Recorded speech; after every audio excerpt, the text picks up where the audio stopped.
दोस्तों नमस्कार, मेरा नाम है आलोक और आप देख रहे हैं एकेजी अकेडमी। दोस्तों आज से हम लोग एक नई सीरीज शुरू कर रहे हैं। सीरीज का नाम क्या है? आज से हम लोग प्रीवियस ईयर क्वेश्चन का डिस्कशन शुरू करेंगे और डिस्कशन का सब्जेक्ट क्या है? इतिहास। तो सर इतिहास की अगर मैं बात करूं कि कहाँ कहाँ एग्जाम में पूछते हैं इसके इतिहास को, किस किस एग्जाम में, तो अगर आप बात करें आप नेट जेआरएफ की, जिसकी तैयारी आप कर रहे हैं फिलहाल में, तो अगर आप नेट जेआरएफ की तैयारी करें तो वहाँ पर इतिहास पूछता है। दूसरा, अगर आप टीजीटी पीजीटी के एग्जाम दे रहे हैं तो वहां पर भी इतिहास का क्वेश्चन अच्छा खासा आता है। If you are going for SET का एग्जाम दे रहे हैं वहां पर भी आएगा। इवन केवीएस और एनवीएस के एग्जाम में भी इतिहास के सवाल आते हैं। So it means what? It means ये कि अगर आपने इतिहास पढ़ लिया तो एक मेजर पोर्शन आपका एग्जाम का क्लियर हो जाता है। ठीक है, तो इसी के मद्देनजर रखते हुए जो एकेजे एकेडमी है आप लोगों के लिए कंप्लीट, यानी जो मैं आपको पढ़ाऊंगा ये आपके मल्टी एग्जाम के लिए इंपॉर्टेंट है, यानी जो जो एग्जाम आप दे रहे हैं ये आपको इंपॉर्टेंट मतलब होगा। ठीक है, फिलहाल मैंने कहा कि आज हम लोग पेपर डिस्कस करेंगे और पेपर का जो नाम है वो 14 दिसंबर का पेपर है नेट का, शिफ्ट 1 का। उसके बारे में आज हम लोग पढ़ेंगे, डिटेल में पढ़ने की कोशिश करेंगे। तो जितने भी लोग क्लास में नए हैं सब लोग चैनल को सब्सक्राइब कर लीजिए और टेलीग्राम चैनल है एकेजे एकेडमी नाम से, उसको ज्वाइन कर लीजिएगा। ठीक है, क्लास के बारे में अगर कोई डाउट होगा तो आप यहाँ पर क्लास के नीचे कमेंट बॉक्स है, उसमें आपको सवाल हैं, कोई डाउट है, कुछ आपको लग रहा है कि इसका आंसर ये होगा तो आप उसे कमेंट करके बता सकते हैं। ठीक है, चलिए शुरू करते हैं। तो शुरुआत में पहला सवाल है। पहला सवाल क्या? Which of the below material was used to water proofing of the wall of the breath bath? So definitely आप समझ गए होंगे ये ब्रेथ बात नहीं, ये ग्रेट बात है। तो सवाल क्या है कि अघोष स्नान की दीवार और फर्श के जलसई वाटर प्रूफिंग के लिए निम्नलिखित में से कौन सा पदार्थ प्रयोग किया जाता था? So which material was used? Copper है, लेड है, जिप्सम या फिर लाइम, सीसा, ताम्र, जिप्सम या फिर चूना। जहां तक बात की जाए ग्रेट बात की तो मैं आपको एक इमेज दिखाता हूं। यह है आपका ग्रेट बात। ठीक है, ग्रेट बात है।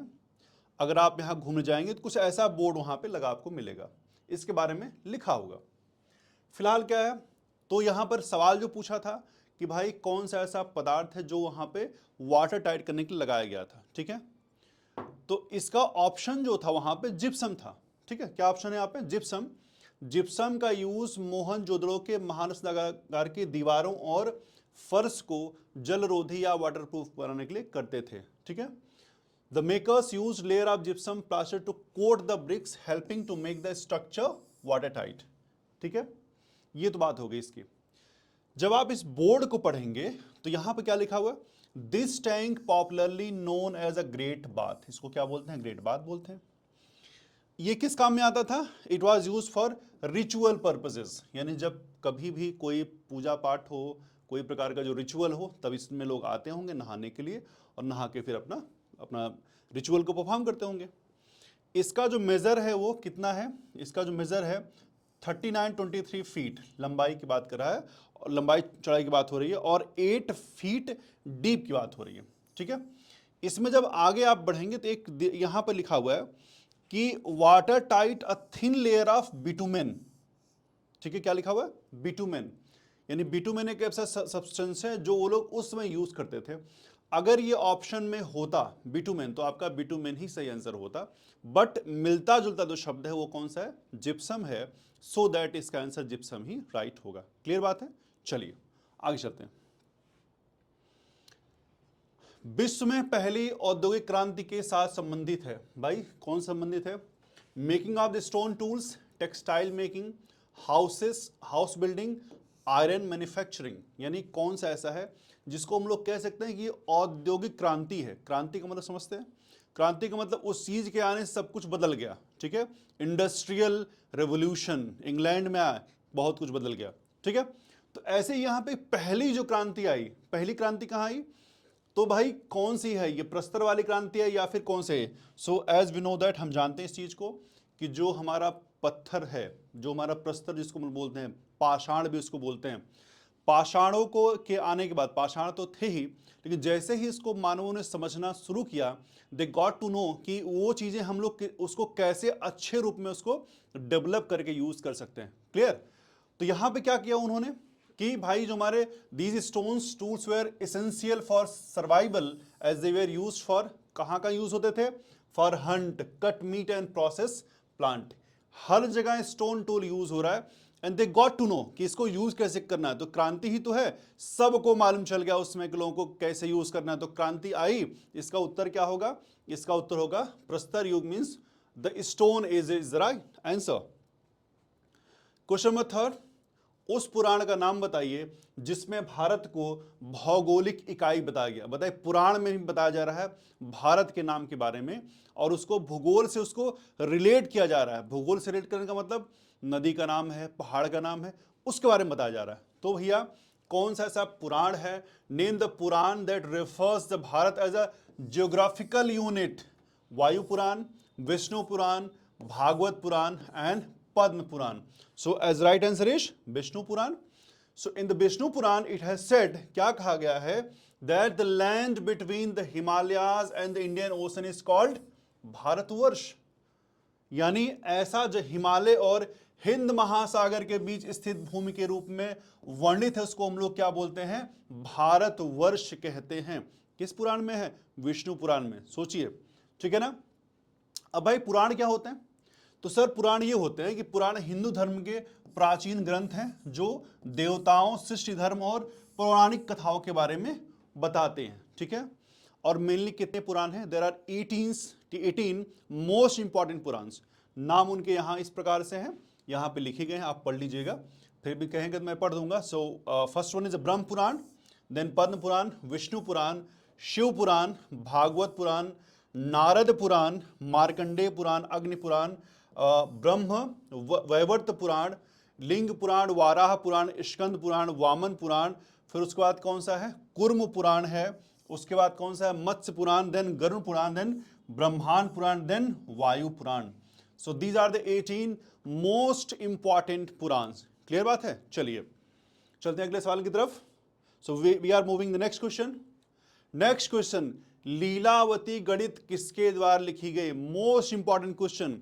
इस सवाल से स्प्लिट करके क्वेश्चन पूछता है, लीलावती के लेखक कौन है, लीलावती कौन थी, ये वगैरह वगैरह। ठीक है, so who is writer? So Krishnadeva Raya हैं, भास्कराचार्य हैं, अशोक या फिर Panini. So right answer is Bhaskaracharya.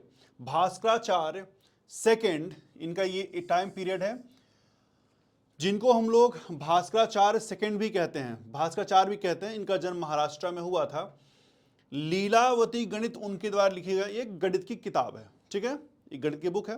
Actually उन्होंने एक, उनके का क्या है, उनकी कृति है सिद्धांत शिरोमणि, वो 4 पार्ट में है, 4 पार्ट में वो बुक आती है। ठीक है, उसका पहला पार्ट लीलावती, दूसरा अलजेब्रा, तीसरा प्लांटरी मोशन, चौथा एस्ट्रोनॉमी। तो जो लीलावती जो वर्ड है ये इसी में है पहला। अब sometimes people say that Lilavati कौन थी? तो मोस्ट ऑफ द टाइम आपको यही मिलेगा कि लीलावती उनकी पुत्री का नाम, जिससे वो बहुत प्यार करते हैं, और वो लीलावती का मतलब भी होता है शायद बहुत सुंदर, और कहीं कहीं पर उनकी पत्नी का नाम मिलता है। तो वी गॉट कंफ्यूज्ड। तो मोस्टली अगर आप पूछेगा तो आप उनको उनकी बेटी का नाम ही बताएंगे। ठीक है, चलिए। किस सातवाहन शासक को शक, इंडो ग्रीक और पार्थियन का ध्वंसक कहा जाता है? Which Satavahana ruler is said to be the destroyer of the Scythians, Indo Greeks and the Parthians? So answer क्या है? सातकर्णी फर्स्ट, वशिष्ठ पुत्र पुलवामी, गौतमी पुत्र सातकर्णी, देन शिमुख। क्लियर? इसे कौन बोल रहा है भाई? पार्थियन का ध्वंसक कहा जा रहा है। सभी के सभी मोस्टली क्या है इसमें सातवाहन रूलर है, लेकिन एक नाम पूछ रहा है आपसे, उसका नाम क्या है? उस व्यक्ति का नाम पूछ रहा है, and the name is Gautami Putra Satakarni. Very very famous, we have seen the movie of this person also. तो हमने जो हमसे पूछा है कि कौन सा सातवाहन शासक, सभी के सभी वही थे। उसमें से क्या है? गौतमी पुत्र सातकर्णी जो है वो शासन, जो सातवाहन शासन है उसके एक प्रमुख राजा हैं, और उनको ही पश्चिमी क्षत्रपों विशेष रूप से नहपान को हराने के लिए वो उनको जाना जाता है कि उन्होंने नहपान को हराया था। ठीक है, तो उनके शासनकाल को सातवाहनों का शासनकाल बहुत अच्छा काल यानी स्वर्ण शासनकाल कहते हैं। मतलब इतना अच्छा था कि लगभग सोने के जैसा था, जो कि स्थिरता, सांस्कृतिक विकास और दक्कन क्षेत्र में शक्ति के सुदृढ़ीकरण से परिभाषित है। क्लियर? ओके। मिलिंद पन्हों के लिए क्या सही नहीं है? Which one is not right? क्या सही नहीं भाई? So which one is not right? The work is conversation between the Greek king Milinda and the Buddhist monk Nagasena. ये सही नहीं है। मूल लेख अप्राप्त है, वर्तमान ग्रंथ मूल का पाली अनुवाद है, ये नहीं सही है। मिलिंद पन्हों पर व्याख्या 5वीं शताब्दी ईस्वी में धम्मपाल द्वारा लिखी गई, ये नहीं सही है। और the fourth one is Milinda Panho को कुछ संवाद प्लेटो के संवाद के साथ मिलते हैं के। ठीक है, क्लियर? चलिए, so the right answer is option number 3 and the option number 3 was A commentary on the Milind Panho was written by the Dhammapala in 5th century। ये क्या है? ये गलत है। इसका जो टाइम पीरियड है वो है 7th सेंचुरी। ठीक है, तो यही गलत था। बाकी सब के सब सही थे कि मिलिंद पन्हो एक प्रमुख बौद्ध ग्रंथ है जिसमें भारतीय राजा, जिसको हम लोग मिनांडर कहते हैं, और जो वहाँ के मतलब जो बौद्ध भिक्षु है नागसेन, उनके बीच में कन्वर्सेशन है। और कन्वर्सेशन इतनी अच्छी है कि आप उनके तर्कों से वो प्रश्न पूछते हैं, वो उनके तर्क द्वारा उसका उत्तर देते हैं। ठीक है, तो ये एक ग्रंथ है। मिलिंद ने नागसेन से क्या पूछा?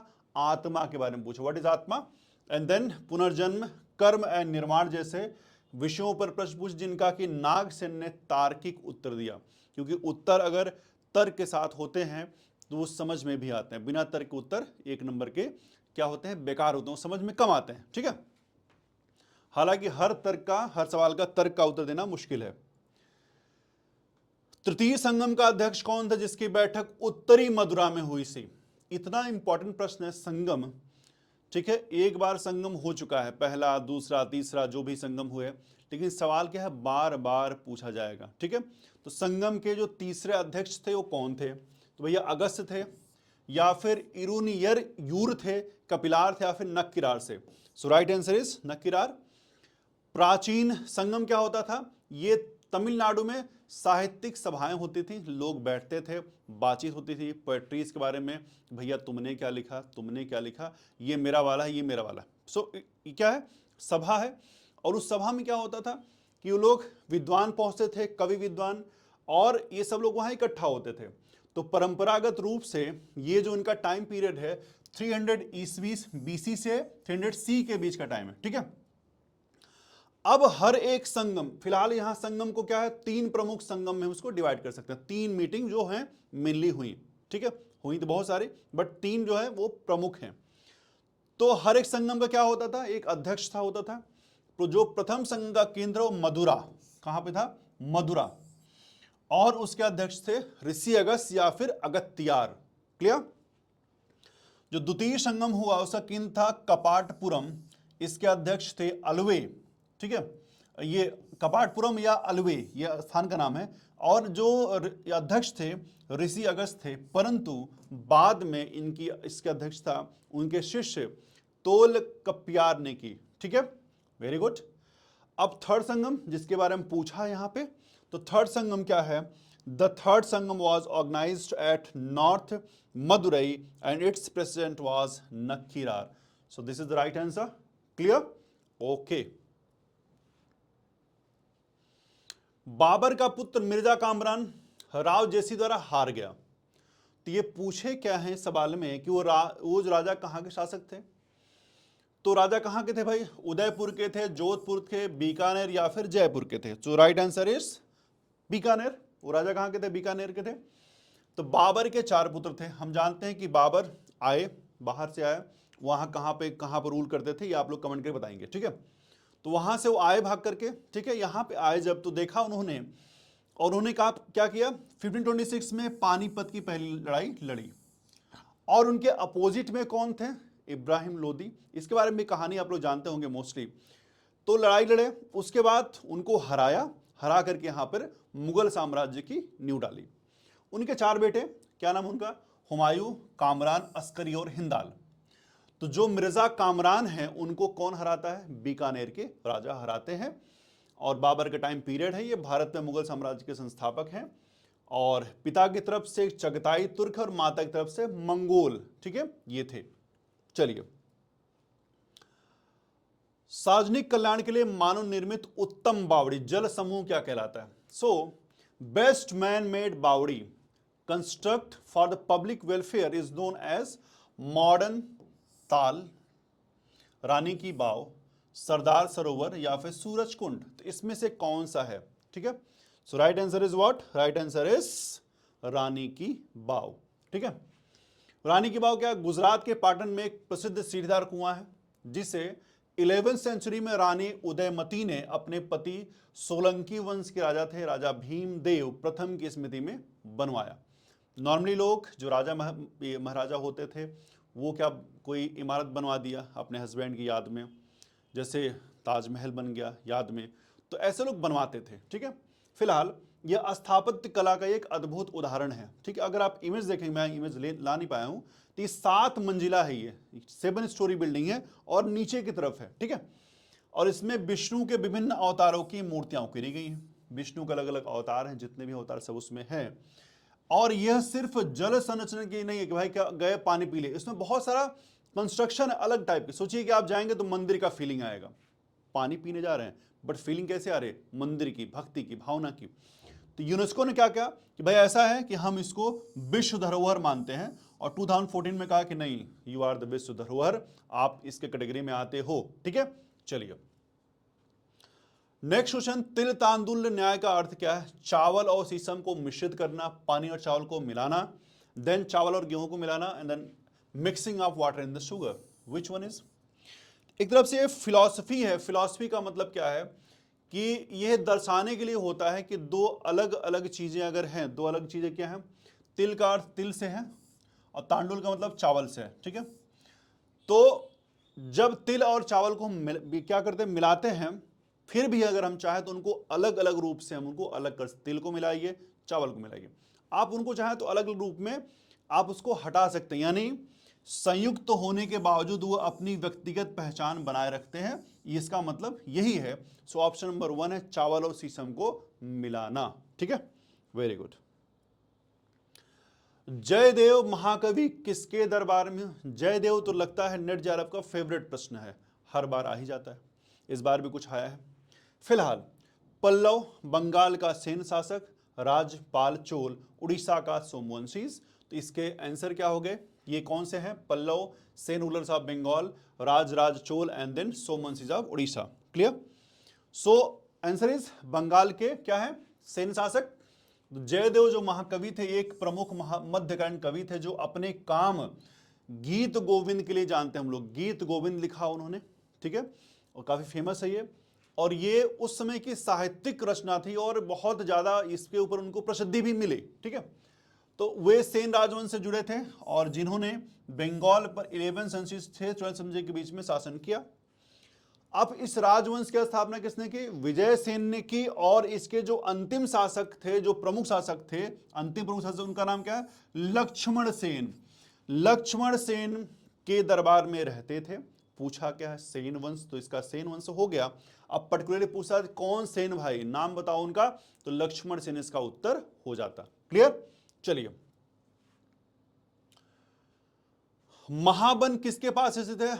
मथुरा, चित्तौड़, लखनऊ या फिर पन्ना। मथुरा, चित्तौड़, लखनऊ या फिर Panna. Clear? So as we know that Mahavan is located near Mathura in Uttar Pradesh and it is significant religious site for Hinduism associated with Lord Krishna. Clear? So in Hinduism, Mahaban is closely associated with the childhood Lord Krishna. यानी ये भगवान कृष्ण के बचपन से जुड़ा हुआ है। ठीक है, यानी यहां पर क्या है? ऐसा मानते हैं कि यहां पर कई सारे कृष्ण की लीलाएं हुई थी। क्लियर? चलिए मूविंग नेक्स्ट। फारसी अनुवाद नामाए खिरात अफजा कौन सी प्रसिद्ध पुस्तक का अनुवाद है? भाई ये नाम है, फारसी पुस्तक है ये। सो विच पुस्तक? अथर्ववेद है, रामायण है, सिंहासन बत्तीसी या फिर Mahabharata, not Maharashtra, Mahabharata. So right answer is Nama-e Khirad Afza Singhasan Battisi का एक फारसी अनुवाद है। यह 32 लोक कथाओं का संग्रह है। एक सिंहासन है, उसके ऊपर 32 अलग अलग टाइप की मूर्तियां, छोटे छोटे जो स्कल्पचर बने हुए हैं, और जब कोई व्यक्ति उस पर बैठने की कोशिश करता है, एक तरीके से कहानी है, कहानी में बताया गया है कि जब कोई उस पर बैठेगा तो वो जो होती हैं, वो जो स्टैचूज होती हैं, stories that narrate moral and didactic tales, नैतिक और शिक्षाप्रद कहानियां सुनाती हैं और कहते हैं कि भैया तुम इसके लायक हो कि नहीं, पहले जज कर लो, आर यू, ये आप इसके लिए हो क्लियर कि नहीं, अगर हो तो ठीक है, अदरवाइज जाओ।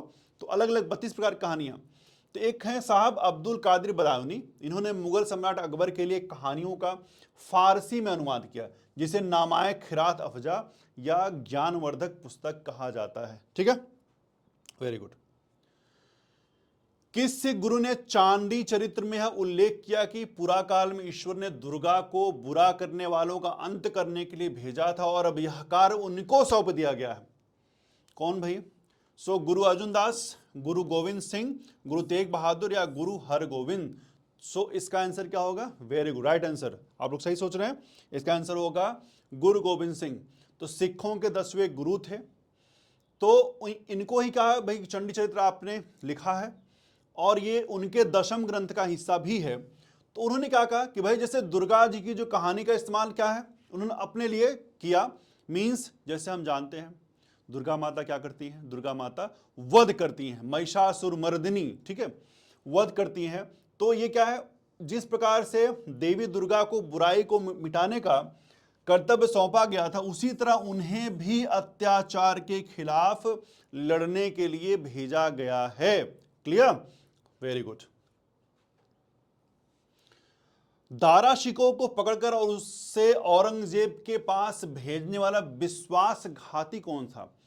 सो who was the traitor who besieged Dara Shikoh and delivered him to Aurangzeb? So right answer is Shahnawaz Khan, Malik Jivan, Akrada के महाराजा या फिर Rai Singh. So as we know that इसका आंसर क्या होगा? मलिक जीवन इसका आंसर होगा। और मलिक जीवन की जान एक दो बार दारा शिकोह ने खुद जो है अपने पिताजी से बचाए थे, बोले छोड़ जाने दो भाई, रहने दो, मत मारो पापा, ठीक है। बट जब इसका टाइम आया तो उसने क्या किया? मलिक जीवन, जिसे जुनैद खान बरोजाई के नाम से जानते थे, एक अफगान सरदार था। उत्तराधिकार का युद्ध, मुगलों में उत्तराधिकार का युद्ध होता था, हम जानते हैं। ऐसा नहीं कोई बड़ा बेटा है तो उसको सिंहासन मिल गया कि चलो भाई तुम बड़े हो ले जाओ, ऐसा कुछ नहीं, आपको लड़ना पड़ेगा, you have to prove yourself. Clear. भाई औरंगजेब से हारने के बाद दारा शिकोह क्या सिंध भाग गए, वहां गए, हालांकि वो जाने के क्रम ऐसे नहीं डायरेक्ट सिंध भाग गए, अलग अलग जगह से गए थे, और मलिक जीवन के पास पहुंच गए। बोले कि भाई शायद हमने इसकी रक्षा की थी, ये भी मेरी रक्षा करे। ऐसा लोग सोचेंगे भाई अगर हमने किसी को दुख में साथ दिया है तो वो भी दुख में साथ देगा, ऐसी फीलिंग सबके पास आती है। दारा शिकोह कुछ अलग थोड़ी थे, वो भी तो ह्यूमन बीइंग ही थे। तो ही वेंट, उनको वहां मिला क्या? उनको मिला वहां पे धोखा। दारा शिकोह क्या दिया? धोखा।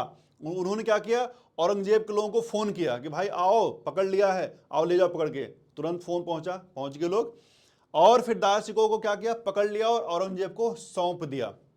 ठीक है। और एज वी नो दैट, हम जानते हैं कि दारा शिकोह का हश्र हुआ क्या उसके बाद? उनको बेइज्जत किया गया, अपमानित किया गया, और इसके बारे में बीबीसी में बहुत अच्छी डॉक्यूमेंट्री है, 15-20 मिनट की होगी, आप सुनिएगा उसमें।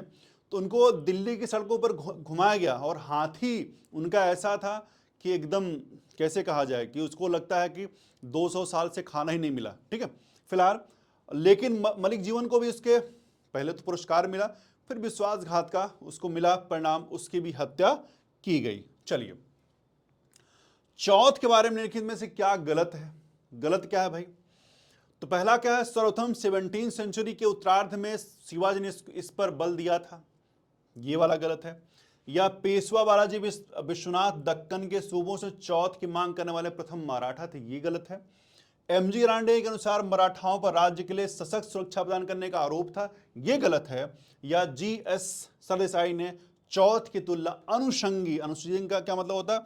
सब्सिडरी अलायंस, हम लोग अंग्रेजों के साथ पढ़ेंगे सब्सिडरी अलायंस में कितना ये लोग क्या किए। ठीक है, चलिए, तो इसका आंसर क्या होगा? चौथ एक कर था।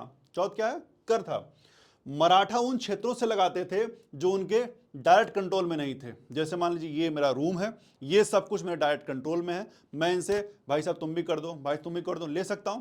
बट अब अगर मेरे बगल में पड़ोसी हैं, उनसे डायरेक्ट कर थोड़ी लूंगा, उनसे कहूंगा भाई मैं तुमको भी देख रहा हूं, कर दो मुझे। तो ये इस टाइप का कर था, मतलब the area which was not direct control. Clear? तो अब सवाल क्या है, इस प्रणाली की स्थापना शिवाजी महाराज ने की थी, ना कि जो कह रहा है स्टेटमेंट नंबर 2। ठीक है, तो ये प्रथम मराठा नहीं थे, he was a means after Shivaji. ठीक है, सो बाकी सब सही है। एमजी रानडे ने क्या कहा, चौथ को राज्य की सुरक्षा प्रदान करने के लिए कर बताए, भी ठीक है। And GS Ranade compare chauth with the subsidy alliance, ये भी राइट आंसर है। Clear? We are moving to 17 question. 17 question क्या बोल रहा है, वीर शैव संप्रदाय के बारे में निम्नांकित में से कौन सा कथन गलत है, आपको गलत बताना है। क्लियर? वीर शैव संप्रदाय आधुनिक कर्नाटक राज्य में विकसित हुआ। ठीक है, Basava was acclaimed by the Vaishya as a reviver of the faith. इसमें दृढ़ एकेश्वरवाद और जाति के अस्वीकरण पर बल दिया गया। वीर शैव संप्रदाय का जो आरंभ है वो 13वीं सेंचुरी में हुआ, ये वाला सही है क्या? ठीक है, आपको पूछना है गलत कौन सा है। क्लियर? चलिए अगले पहुंचते हैं इसके एक्सप्लेनेशन पे। ठीक है, तो वीर शैव संप्रदाय जिसे लिंगायत आंदोलन के रूप में जानते हैं। ठीक है, लिंगायत नेता आपको कर्नाटक में मिल जाएंगे। तो ये 12वीं सेंचुरी के आसपास ये उत्पन्न हुआ वहां पे। यह आंदोलन बासव से प्रभावित था, जिसे बसवन्ना के नाम से जानते थे, और उन्हें इस मत आस्था के रूप के पुनर्जीवक के रूप में, कि भाई ये आस्था थी, इसको पुनः फिर से जीवन दिया गया, जान जाते हैं। वीर शैव संप्रदाय की विशेषता इसकी सख्त एकेश्वरवाद है, जो शिव की पूजा पर क्या है, केंद्रित है। शिव की पूजा ही उनके लिए सबसे बड़ी पूजा है और एक ईश्वर को मानते हैं। ठीक है, और एकेश्वरवाद, वो कहते हैं आप एक ईश्वर को मानिए, एक ईश्वर की ही पूजा करिए। ठीक है, और इन्होंने जाति व्यवस्था का भी कड़ा विरोध किया कि जाति व्यवस्था ठीक नहीं है, इसको ठीक करना चाहिए। ठीक है, ओके। किस लेखक ने का कथन है कि अकबर की महिलाओं के शिक्षा में बहुत अभिरुचि थी और उनके उपयोग के लिए हरम के भीतर पुस्तकालय थे? So which writer? So Ralph Fitch, Thomas Roe, Father Monserrate या फिर Peter Mundy. Clear? So the name is Father Monserrate. So Father Monserrate who visited the Mughal court during the Akbar's reign documented Akbar's keen interest in the women's education. Clear? He noted that Akbar established libraries within the haram to promote the education to women. ठीक है, उन्होंने देखा, देख करके उन्होंने लिखा, लिख के बताया, हम जान पाए आज। ठीक है, ये अकबर के शिक्षा के प्रति प्रगतिशील दृष्टिकोण कि भाई जो है अकबर है, ये काफी अच्छा उनका प्रोग्रेसिव व्यू है, उनके बारे में यह दिखाता है। क्लियर? हमजा नामा के बारे में लिखित में से कौन सा कथन सही नहीं है? कौन सा कथन सही नहीं है भाई? सो अलाउद्दौला काजमी के अनुसार हमजा नामा हुमायूं का मानस पुत्र था। हमजा नामा संभवतः 1475 ईस्वी तक पूरा हो गया था। वर्ण योजना भड़कीला है, जिसमें मनमोहक पौधे, रंग बिरंगे फूल हैं। पूर्ण कृति में लगभग 1200 चित्र थे, इसके बारे में यहां पर दिया हुआ। क्लियर? कौन सा कथन सही नहीं, आपको ये वाला बताना है। ठीक, so option 2 is not right. Option 2 is saying what? Hamza Nama was probably completed by 1475, so this is not the right answer. Clear? क्योंकि इसका ये कंप्लीट होने का जो टाइम पीरियड ये नहीं है, ये है। ठीक है, यानी हमजा नामा, अमीर हमजा। अब आप बताइए अमीर हमजा कौन थे, मुझे कमेंट में बताइए। ठीक है, हमजा नामा अमीर हमजा की साहसिक कहानियों का चित्रित वर्णन है। ठीक है, ये सम्राट नॉट अशोक, सम्राट अकबर ने कहा था कि आप इसको बनाइए। ठीक है, इस भव्य पांडुलिपि में लगभग 1200 चित्र शामिल हैं, जो अपने जीवित रंग, ऐसे लगते हैं कि अभी रंग बोल पड़ेंगे कि भाई मैं रेड हूं, समझो मुझे। ठीक है, विदेशी पौधों और रंगीन फूलों के प्रसिद्ध हैं। जबकि इस विशिष्ट क्या चित्रित पांडुलिपि का विचार हुमायूं को दिया जाता है। सो ये क्या है? राइट आंसर है कि हुमायूं को इसका श्रेय दिया, कि हुमायूं ने सोचा था कि भाई हम भी कोई ऐसा कुछ करेंगे। ठीक है, लेकिन इसका पूरा करने का श्रेय कौन दे रहा है, कौन ले रहा है? अकबर। तो दिमाग, मानस पुत्र कौन है? हुमायूं। ठीक है, यानी हमजानामा क्या है? हुमायूं का मानस पुत्र, ये सही बात है। अलाउद्दीन काजमी के अनुसार हमजानामा हुमायूं का, क्योंकि विचार तो यहीं से आ रहे हैं ना, ठीक है, कंप्लीट कोई और करे वो बात अलग है। तृतीय कर्नाटक युद्ध के दौरान फ्रांस के सैनिकों का सेनापति कौन था? हम जानते हैं कि जो कर्नाटिक वार है वो अलग अलग टाइम पे हुए, अलग अलग समय पे हुए, 3 हुए, तीसरे का पूछ रहा है। तो डुप्ले हैं, बस्सी, डी लैली या फिर कोलबर्ट। तो इसका आंसर क्या है? तीसरे कर्नाटक युद्ध के दौरान फ्रांसीसी बलों की कमान काउंट डी लैली के पास थी। किसके पास थी? काउंट डी लैली के पास थी। अंग्रेजों और फ्रांसीसियों के बीच निर्णायक संधि कब हुई? वांडीवास की लड़ाई। सब कुछ वॉश हो गया, सब कुछ धुल गया। और ये कब हुआ? 22 जनवरी 1760 के बीच में हुआ, जिसमें अंग्रेजों का नेतृत्व आयर कूट ने किया और उन्होंने कूट दिया, मतलब हरा दिया। और इस युद्ध में फ्रांसीसी सेना क्या हुई? पराजित हुई। इस युद्ध का समापन हुआ, पेरिस की संधि हुई और फ्रेंच यहां से चले गए। ठीक है, डुप्ले की बड़ी इसमें क्या है? भूमिका है। बार बार पूछता है एग्जाम, डुप्ले होता तो क्या होता, डुप्ले होता तो क्या नहीं होता, सब लोग हम लोग पढ़ेंगे इसके बारे में। ठीक है, फिलहाल यहां लेकिन डुप्ले नहीं है। सवाल ने पूछा है कौन था, तो काउंट डी लैली। क्लियर। मूविंग टू द 21, किस वर्ष पुर्तगालियों ने बंबई द्वीप इंग्लैंड के राजा चार्ल्स द्वितीय को पुर्तगाली राजकुमारी के साथ विवाह करने के लिए दहेज में दे दिया? जगह हमारा, जमीन हमारा, बेच कोई और रहा है, ले कोई और रहा, दे कोई और रहा है। ये देखिए प्रत्यक्ष प्रमाण आपको दिखेगा यहां पे। So in the year which are the Portuguese give the island of Bombay. ठीक है, सो ईयर पूछ रहा है 1510, 1562, 1610, 1662। Which was the year? Year कौन सा था? आप जानते हैं? Very good, you know that. England के राजा चार्ल्स द्वितीय का विवाह पुर्तगाली राजकुमारी कैथरीन के साथ हुआ। कैथरीन के साथ शादी, भाई शादी होनी चाहिए, हुई इनकी शादी। लेकिन उसका परिणाम हमें देखने को मिलता है कि इस अवसर पर पुर्तगालियों ने कहा कि भाई साहब आप हमारे दामाद हैं, आप हमारे जमाई साहब हैं, तो दहेज में क्या लेंगे? हम लोग मोटर कार देंगे, कार देंगे या और भी चीज़ देंगे। ठीक है, मतलब यही चलता है समाज में, लोग देते हैं इसको। ठीक है, हालांकि दहेज लेना और देना दोनों कानूनन जुर्म है, फिर भी लोग कभी देते, भाई बिटिया है हमारी, खुशी खुशी ले जाओ। ठीक, तो इन्होंने क्या कहा? पुर्तगालियों ने कहा कि हमारी बिटिया जा रही है, महारानी जा रही हैं, क्या लेंगे महाराज? तो उन्होंने कहा महाराज हमें कुछ नहीं चाहिए, जो खुशी खुशी में दे दीजिए। बस ठीक है, ले जाओ, बंबई द्वीप ले जाइए आप। और फिर चार्ल्स भाई साहब ने क्या कि हम क्या करें, हम तो राजा आदमी हैं, क्या करना है हमको? एक काम करो, तुम ही रख लो और हमको क्या करो कि किराया दे दो। किसको दे रहा है? ईस्ट इंडिया कंपनी को दे दिया कि भाई पुर्तगाल से मिला था हमको, ले जाओ भाई ईस्ट इंडिया कंपनी, तुम अपना काम करो, हमको बस 10 पाउंड वार्षिक किराया देना, बस इतने मेरा काम हो जाएगा। ठीक है, ईयर कौन सा था? 1662। Very good. वह इतिहासकार जिसने 1857 के विद्रोह को किसी विदेशी सत्ता की शक्ति को चुनौती देने के लिए बहुत से वर्गों द्वारा पहला संयुक्त प्रयास कहा, यह कौन थे? और उन्होंने कहा कि यह वास्तविक है भाई, बहुत लोगों इसमें आके लड़े। ठीक है, उनका नाम क्या है? C.A. वेली साहब हैं, S.N. Sen, S.B. Chaudhuri, Partha Chatterjee. Which one is right answer? Right answer is S.B. Chaudhuri. इतिहासकार S.B. चौधरी ने क्या कहा कि उन्होंने कहा कि विदेशी सत्ता को चुनौती देने के लिए कई वर्गों के द्वारा यह पहला प्रयास है। ठीक है, उनकी पुस्तक का नाम क्या? Civil rebellion in the Indian mutiny 1857 इनका नाम है, पुस्तक का नाम। उसमें लिखा कि उन्होंने बताया कि विद्रोह बहुत व्यापक था, बहुत बड़ा था और इसमें कई समुदाय शामिल थे, कई ग्रुप शामिल थे। आप ये नहीं कह सकते कि ये पर्टिकुलर एक ग्रुप शामिल था। No, many people were involve, many groups were involve. ठीक है, so right answer is S.B. Chaudhary. Very good. Jawahir और हितवा किस विद्रोह के सर्वाधिक महत्वपूर्ण नेता थे? कोल विद्रोह, खरवार विद्रोह, रामोशी विद्रोह या फिर राजवार विद्रोह? जवाहिर और हेतवा। ठीक है, सो राइट आंसर इज राजवार विद्रोह। तो ये संभवतः बिहार में पहला दलित विद्रोह था, सबसे बड़ा। क्लियर।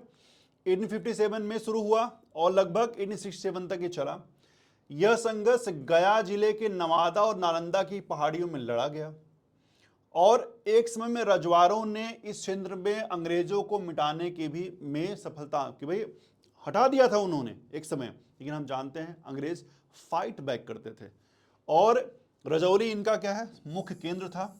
मूल रूप से यह कामिया प्रणाली, एक प्रकार की ऋण प्रणाली थी, जिसमें कृषि श्रमिकों को बंधुआ मजदूर के रूप में चेंज कर देते थे ये लोग, और इसके खिलाफ युद्ध शुरू हुआ। जवाहिर विद्रोह के जो मुख्य आयोजक थे वो जवाहिर राजवार थे। एतवा और कारू राजवार, याद रखिए, घुमा घुमा के प्रश्न आता है, एतवा और कारू राजवार भी इसके प्रमुख नेता थे। चलिए, ज्ञान का प्रत्येक संग्रह राज्य के लिए उपयोगी है। यह गुलामी की जंजीर जिससे देश बंधा हुआ है उसका वजन कम करता है। किसका कथन है ये? विलियम जोन्स हैं। इतने महान क्रांतिकारी आदमी हैं इस लोग, सोचिए इतना बड़ा बड़ा काम कर रहे हैं, इतना बड़ा स्टेटमेंट दे रहे हैं, जरूरी बता रहे हैं, और ये देखिए गुलामी के वजन को कम करने की बात कर रहे हैं। कौन है? विलियम जोन्स, बाल गंगाधर तिलक, वारेन हेस्टिंग्स, दादा भाई नौरोजी। इसका आंसर क्या होगा? Warren Hastings. उन्होंने कहा कि भाई स्थानीय आबादी को पढ़ाओ लिखाओ, शिक्षित करो, और जो हम बाहर से लोगों को इंपोर्ट कर रहे हैं, हम मान लीजिए हमें कुछ काम करवाना है, हमें कोई क्लर्कियल काम करना है, अब इंग्लैंड से ले आएंगे आदमी, उसको देंगे 5,000 रुपया, ठीक है, 5,000 रुपया उसको देंगे, फिर काम कराएंगे, फिर टेंशन अलग से रहेगा, इंग्लैंड से लाए हैं, कोई बात हो जाएगी, कोई समस्या हो जाएगी, तो बहुत खर्चा, बहुत समस्या। उन्होंने कहा भाई शिक्षित करिए, ज्ञान का भंडार दीजिए, इससे क्या होगा, यहाँ 2,000 में आदमी मिल जाएगा। अब कोई समस्या तो जाने दो, क्या मतलब है, मर रहा है मरने दो, क्या समस्या है, इंग्लैंड का आदमी नहीं मर रहा है ना। तो ये था उनका थॉट, और ये रखा जाता है। उन्होंने कहा, ये बयान किसने दिया है? वारेन हेस्टिंग्स ने दिया। Very good. बंगाल के पहले गवर्नर जनरल थे ये देखिए अगला सवाल। वह अधिनियम जिससे भारत में फूट डालो और शासन करो की नीति को संस्थागत रूप देने की प्रक्रिया आरंभ हुई, उसका नाम क्या है? Regulating act 1773, Pitt India act 1784, Indian council act 1892, Indian council act 1909। Clear? So right answer is yes, right answer is 4, Indian council act 1909। Bharat में फूट डालो राज करो की नीति को संस्थागत रूप से, की मतलब इसने एकदम ऑर्गेनाइज्ड तरीका बता दिया। पहले जैसे लोग चोरी करते थे, छुप छुप के चोरी करते थे, कि भाई चोरी कर लिया, डर रहे हैं कि नहीं कोई हमको देख लेगा, अरे बाप चोरी कर लिए, चोरी कर डर रहे हैं, लेकिन क्या किया, चोरी करो, डरने की भी जरूरत नहीं है, मतलब एक संस्थागत रूप दे दिया, अब हम तुमको डाल देंगे, अब ये काम हमेशा होगा, कोई इसके बारे में बोलेगा भी नहीं। तो ये क्या है, कौन सा अधिनियम है? 1909। और ये क्या नाम है? भारतीय परिषद अधिनियम, मॉर्ले मिंटो सुधार कहा जा रहा है। भाई सुधार कर रहे हैं आपका, हम रिफॉर्म करने आए हैं, हम बहुत बड़े नेता हैं। और जिन्होंने क्या किया, मुसलमानों के लिए अलग निर्वाचक मंडल दे दिया, जो ब्रिटिश शासन की फूट डालो और राज करो की नीति का एक महत्वपूर्ण कदम था, ठीक है, दे दिया कि भाई जाइए आप। इस अधिनियम के तहत मुसलमानों को हिंदू निर्वाचन से अलग अपने प्रतिनिधियों को चुनने की आज़ादी दी गई, जिससे भारतीय राजनीति में सांप्रदायिक विभाजन को संस्थागत रूप दे दिया गया। तो कुल मिला के 25 क्वेश्चन आज हो गए। हम लोग 25 के 4 वीडियो बनाएंगे। तो आज के सवाल थे ये, और आई होप कि आपको ये क्लास पसंद आया होगा। अगर क्लास पसंद आया हो तो यहाँ पर आप जितने भी लोग हैं यहाँ जिस इस वीडियो को देख रहे हैं, लोगों के पास शेयर करें, लोगों को से जोड़ें। और AKJ एकेडमी जो आपका यूट्यूब चैनल है, AKJ एकेडमी जो आपका टेलीग्राम चैनल है, आप यूट्यूब को सब्सक्राइब करिएगा और टेलीग्राम को ज्वाइन करिएगा। जो सुझाव हों आप उसको यहाँ पे कमेंट करके दे सकते हैं, ठीक है। मिलते हैं हम लोग नेक्स्ट वीडियो में। Thank you very much.